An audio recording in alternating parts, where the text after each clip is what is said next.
नमस्ते बच्चों, my self Jaiswal sir. हम पढ़ रहे हैं class 10th science chapter reflection of light. Light reflection and refraction. So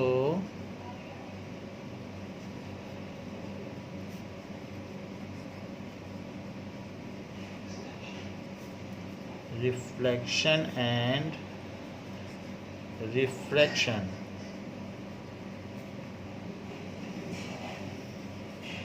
What is light? Light क्या होती है? Light is a form of energy which enables us to see the objects around us. Light is a form of energy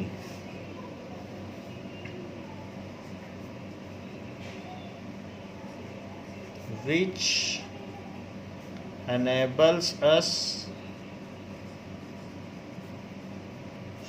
to see object around us.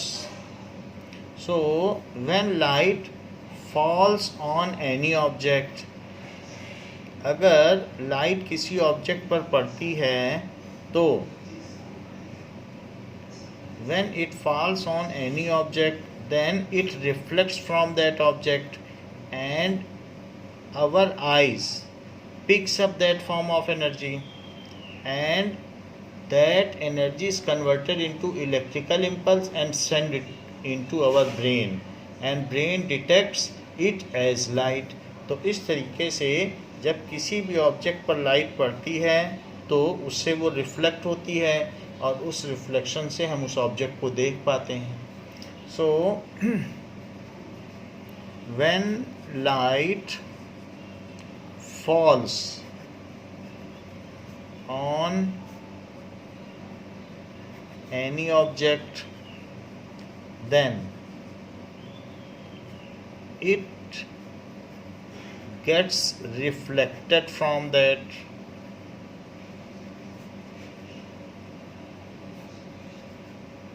and reaches to our eyes. Eyes picks up that form of energy.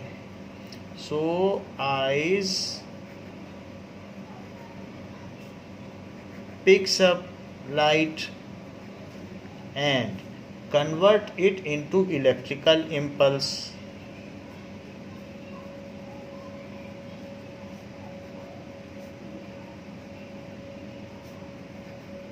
Electrical impulse. तो ये electrical impulse का मतलब ऐसी electric current जो बहुत short period के लिए generate होती है और माइक्रो एम्पियर में होती है, यानी 10⁻⁻⁶ एम्पियर, इतनी थोड़ी अमाउंट में और बहुत थोड़े से पीरियड के लिए, तो उसको कहते हैं electrical impulse. So picks up and convert it into electrical impulse. तो आई उसको इलेक्ट्रिसिटी में चेंज कर देती है, and that electrical impulse travels through our optic nerves.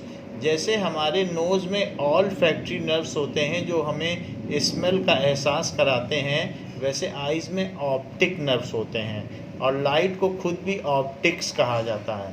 तो optics means light.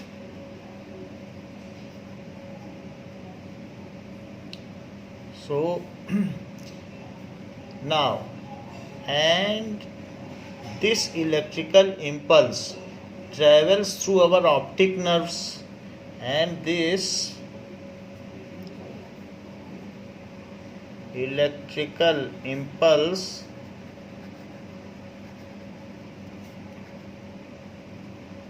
travels through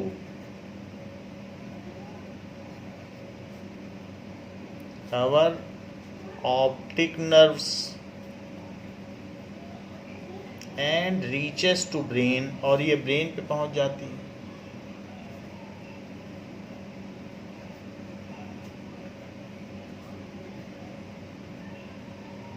brain analyze it and detect it as light. Brain analyze it and detects the illuminated object. जो object है उसको वो फिर देख लेता है. And detect the illuminated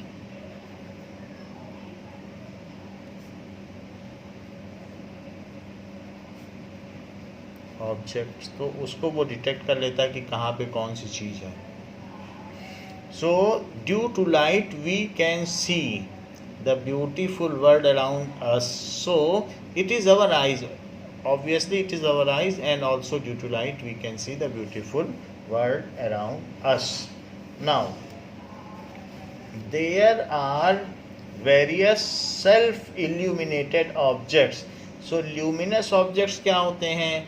Which radiates light energy, जिसमें से लाइट एनर्जी निकलती रहती हो उसको कहते हैं luminous objects.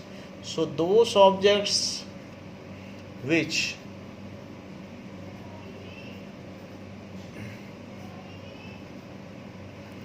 can radiate.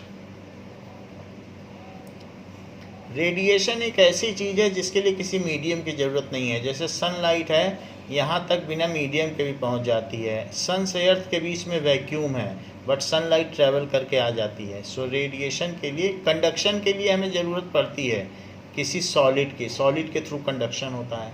But radiation एक ऐसा प्रोसेस है हीट ट्रांसफ़र का कि जिसमें हमें किसी मीडियम की ज़रूरत नहीं पड़ती.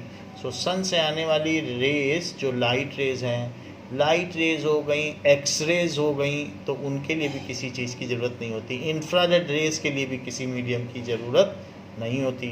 तो ये सारी रेज़ हैं. इसी तरीके से हमारे फ़ोन से निकलने वाली रेडियो वेव्स हैं, ये सैटेलाइट तक पहुंच जाती हैं, वहाँ भी वैक्यूम है. तो इसलिए फ़ोन से निकलने वाली माइक्रोवेव, ये रेडियो वेव्स या माइक्रोवेव ओवन के माइक्रोवेव्स, इन सब किसी भी चीज़ों के लिए हमें मीडियम की ज़रूरत नहीं पड़ती. They can radiate. So any energy which does not require any medium is a kind of radiation energy. तो ये सभी रेडिएशन एनर्जी है. तो लाइट भी इसी तरीके से है. सो विच कैन रेडिएट, रेडिएट का मतलब चारों तरफ फैल रही हो. So those object which can radiate, जो चारों तरफ फैला देते हों, रेडिएट लाइट एनर्जी. रेडिएट कर दें लाइट एनर्जी को, चारों तरफ फैला दें on their own. So and emit their own light, and emit their own light are called luminous object.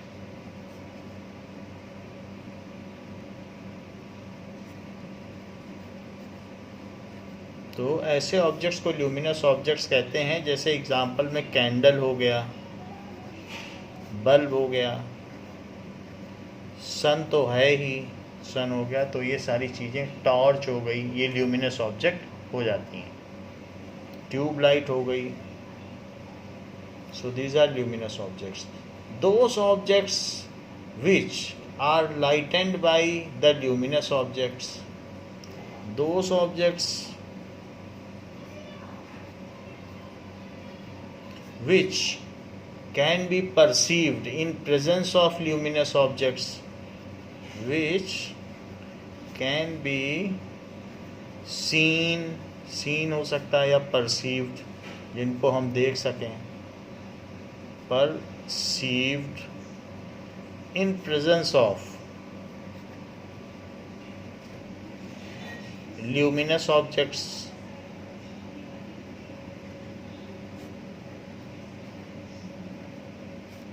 Are called non luminous objects. उनको नॉन ल्यूमिनस कहेंगे. जैसे बॉल हो गई, तो बॉल में से तो कोई लाइट नहीं निकलती, called non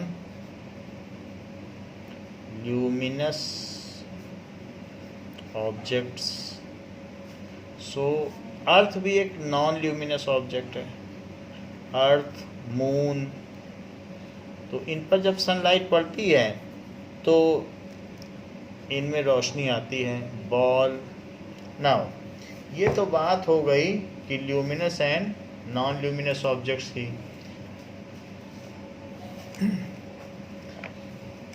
light has dual nature. Light के नेचर के बारे में बात करें, लाइट है क्या चीज़। So light has dual nature, light का द्वैत प्रभाव। Light has dual nature. कौन कौन से डुअल नेचर हैं? एक तो पार्टिकुलेट नेचर है, पार्टिकल, और दूसरा है वेव। सो ये पार्टिकल भी है और वेव भी है। कैसे पार्टिकल है कि जब भी कोई चार्ज एक्सिलरेट करता है, जैसे सन है, तो सन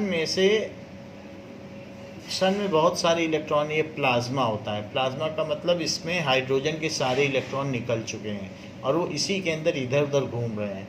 तो और हाइड्रोजन एटम भी, अब जब उसका इलेक्ट्रॉन निकल जाएगा तो अंदर एक प्रोटॉन बचेगा।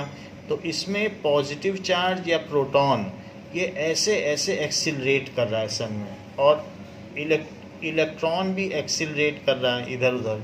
तो इसके इधर उधर करने से क्या होता है कि जैसे कोई पार्टिकल एक्सिलरेट करे, तो अगर आप रस्सी का एक सिरा पकड़ के लगातार हिलाएं तो उससे वेव बनती है। तो इसके एक्सिलरेट करने से इसमें से एनर्जी के पैकेट रिलीज होते हैं। ये उन एनर्जी के पैकेट्स को कहते हैं फोटॉन। सो ये एनर्जी पैकेट्स हैं।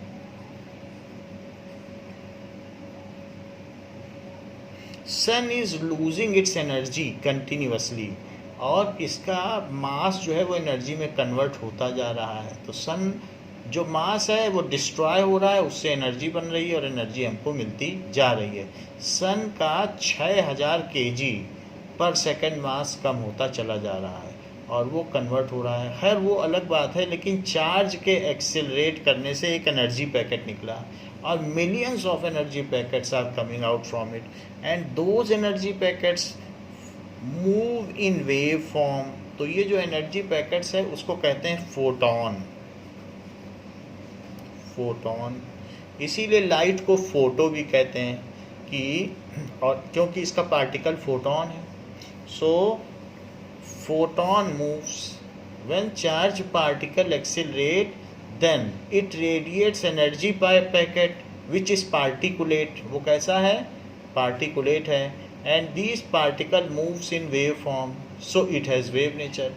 एंड व्हेन ये आगे बढ़ता है तो इसकी स्पीड बहुत ज़्यादा है। ये जो पार्टिकल मूव करते हैं इनकी स्पीड होती है 3 × 10⁸ मीटर पर सेकेंड। इसको v की जगह ख़ास तौर पर c लिखा जाता है, लाइट की स्पीड को c लिख दिया जाता है। और क्योंकि ये मैक्सिमम है, इससे ज़्यादा किसी की स्पीड नहीं हो सकती जितनी स्पीड लाइट की होती है वैक्यूम में। वैक्यूम में है ये स्पीड। तो ये मूव करता है। So it is generated, it originates as particle, moves like wave.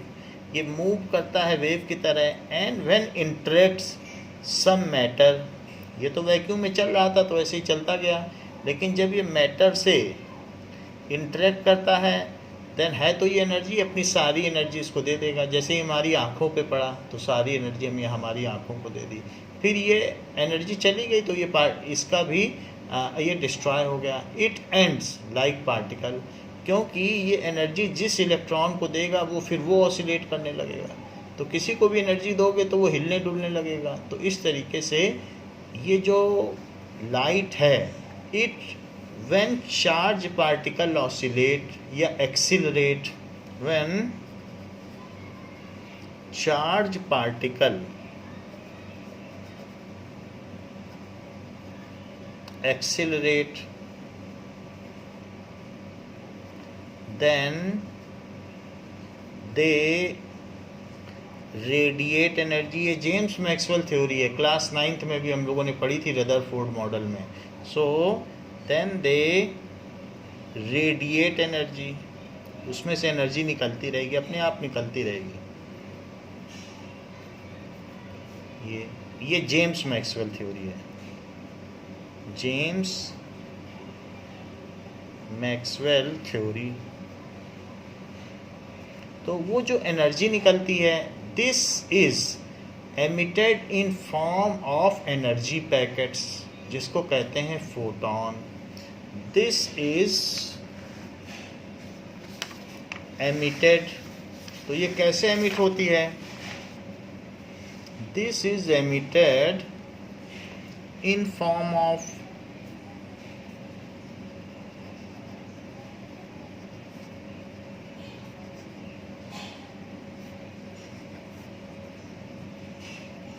Energy packets. उन एनर्जी पैकेट्स को क्या कहते हैं?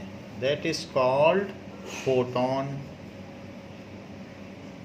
तो फोटॉन अब एक एनर्जी का पैकेट है, वो तो एक पार्टिकल हुआ, विच is particulate, which is particulate. This energy packet moves in waveform. This energy packet moves in waveform,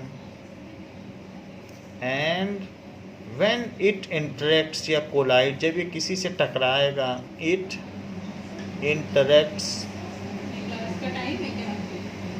when it interacts with matter particle, then it hands over its energy, it hands over its energy, then it hands over its energy।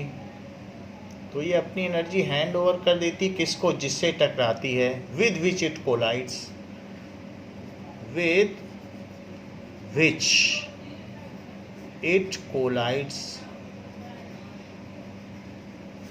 और ये collision है, तो जिससे collide करेगी तो 1 to 1 transfer है, यानी ये पार्टिकल है जैसे एक बॉल से दूसरी बॉल टकराए, तो जिससे टकराएगी सिर्फ एक पार्टिकल को ये हैंड ओवर करती है, तो फिर से ये पार्टिकुलेट हो गई। क्योंकि वेव जब भी अपनी एनर्जी ट्रांसफ़र करती है तो पूरे मटेरियल को करती है, लेकिन पार्टिकल जब करेगा, एक बॉल टकराएगी तो दूसरी बॉल को ही वो हिट करेगी।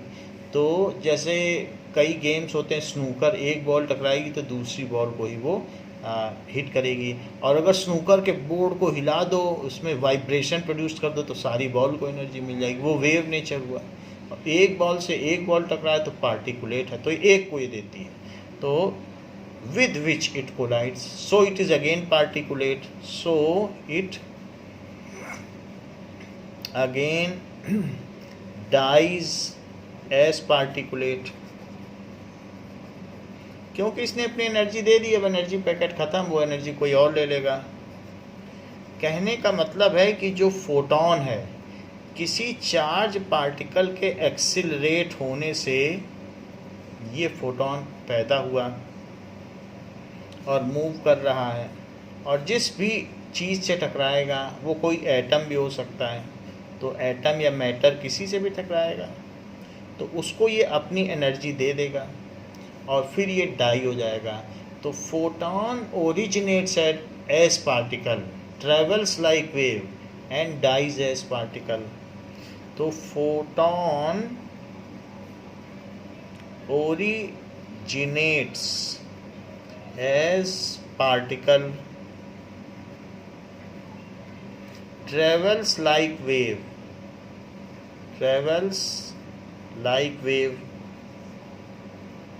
and when interacts with matter then dies like particle, and when interacts with matter then dies like particle।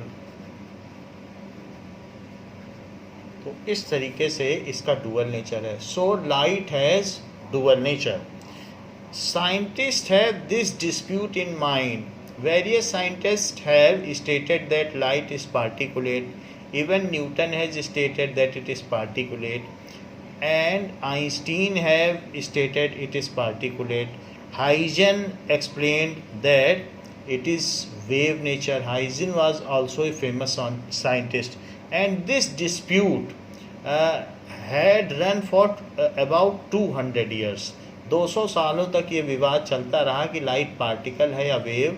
फिर बाद में कुछ एक्सपेरिमेंट्स हुए, हर्ट्ज ने एक्सपेरिमेंट किए और दूसरे एक्सपेरिमेंट्स हुए, उनसे ये पता चला ये जो स्टेटमेंट है ये बहुत फेमस स्टेटमेंट है।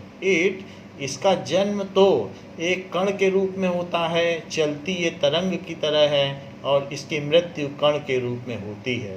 ये एक बहुत फेमस क्वोट है। एंड 200 सालों के बाद ये डिस्प्यूट एंड हुआ कि लाइट के पास पार्टिकल नेचर भी है एंड वेव नेचर भी है। लाइट के 12 फिनोमिना हैं, जिसमें से कुछ फिनोमिना इसके पार्टिकल नेचर से एक्सप्लेन किए जा सकते हैं और कुछ फिनोमिना इसके वेव नेचर से एक्सप्लेन किए जा सकते हैं। तो इसके 2 फिनोमिना को इस चैप्टर में एक्सप्लेन किया गया है, जिसमें रिफ्लेक्शन एंड रिफ्रैक्शन हैं, और बाकी को ह्यूमन हैव ब्यूटीफुल आई, एक नेक्स्ट चैप्टर है द कलरफुल वर्ल्ड अराउंड अस, उसमें एक्सप्लेन किया गया है। तो वहाँ scattering, diffraction, interference, dispersion, photo electric effect, इस तरीके से न जाने पोलराइजेशन, कितने सारे इफ़ेक्ट हैं। तो टोटल मिला के 12 इफ़ेक्ट हैं, जिसमें से कुछ पार्टिकल के द्वारा एक्सप्लेन होते हैं और कुछ वेव के द्वारा। So this clarifies that light has dual character. तो लाइट के पास दोनों चीज़ें हैं, पार्टिकल भी है और वेव भी है। This clarifies that light has dual character.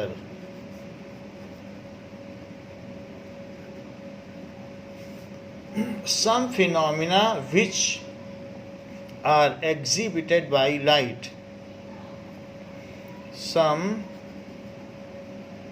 phenomena which are exhibited by light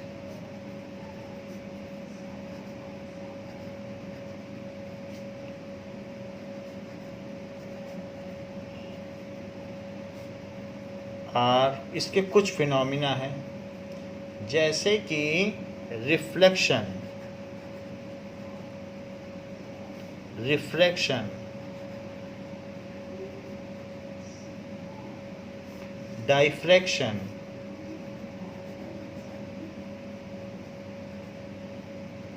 interference,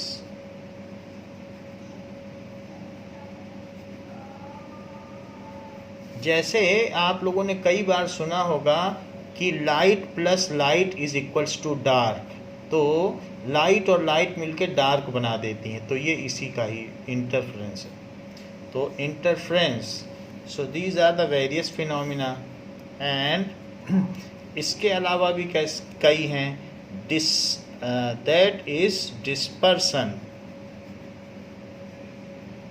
light, जब वाइट लाइट पड़ती है तो उसमें से कई कलर निकलते हैं, वो डिस्पर्सन है। इसके अलावा भी कई चीज़ें हैं, जैसे स्कैटरिंग, स्कैटरिंग हो गया। And there are a lot of other phenomena, polarisation, scattering. So these are the phenomena जो आप और हायर क्लास में जाएंगे तो वहाँ पर पढ़ेंगे। तो हम अभी इस समय इन 6 फिनोमिना के बारे में आपको बताएंगे। तो जो रिफ्लेक्शन है, that is when light hits any object, then it bounces back in same medium. Bouncing back of light in same medium after hitting an object. Light किसी चीज़ पे पड़ती है, उससे बाउंस बैक होती है, फिर हमारी आँखों पे पड़ती है, फिर हमें दिखाई पड़ता है।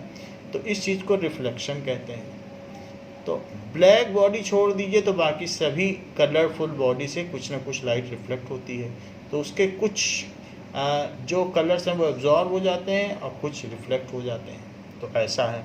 So bouncing back of light from any medium is called reflection. When light enters into other medium, एक मीडियम से दूसरे मीडियम में अगर ये इंटर कर जाए यहाँ से, तो अपने पाथ से डेविएट हो जाती है। ये ट्रांसपेरेंट मीडियम है जिसमें ये गई है, तो इस चीज़ को कहेंगे refraction. So when light moves from one medium to other it is called refraction. तो रिफ्रैक्शन के अपने इफेक्ट हैं, या तो वो नॉर्मल की ओर परपेंडिकुलर की ओर मुड़ जाएगी या बाहर चली जाएगी, either it bends towards normal और अवे फ्रॉम नॉर्मल, ये रिफ्रैक्शन है।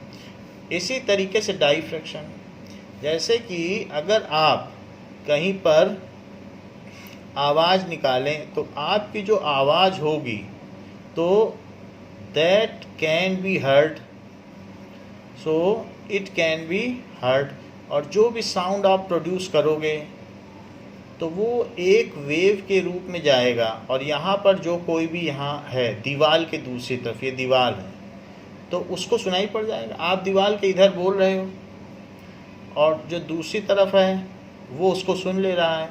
सो इस चीज़ को जो ये सुन ले रहा है that is called bending of light, bending of sound through corners. अगर आप बोलो और आपके सामने कोई खड़ा है तो उसके पीछे वाला भी आपकी आवाज़ सुन लेगा। ऐसा लाइट में भी होता है। अगर लाइट में कोई शार्प ब्लेड लो और यहाँ लेज़र बीम डालो तो वो स्ट्रेट नहीं जाती है, यहाँ से थोड़ी सी बेंड हो जाएगी, यहाँ तक भी लाइट आ जाएगी, लेकिन ब्लेड बिल्कुल नई होनी चाहिए।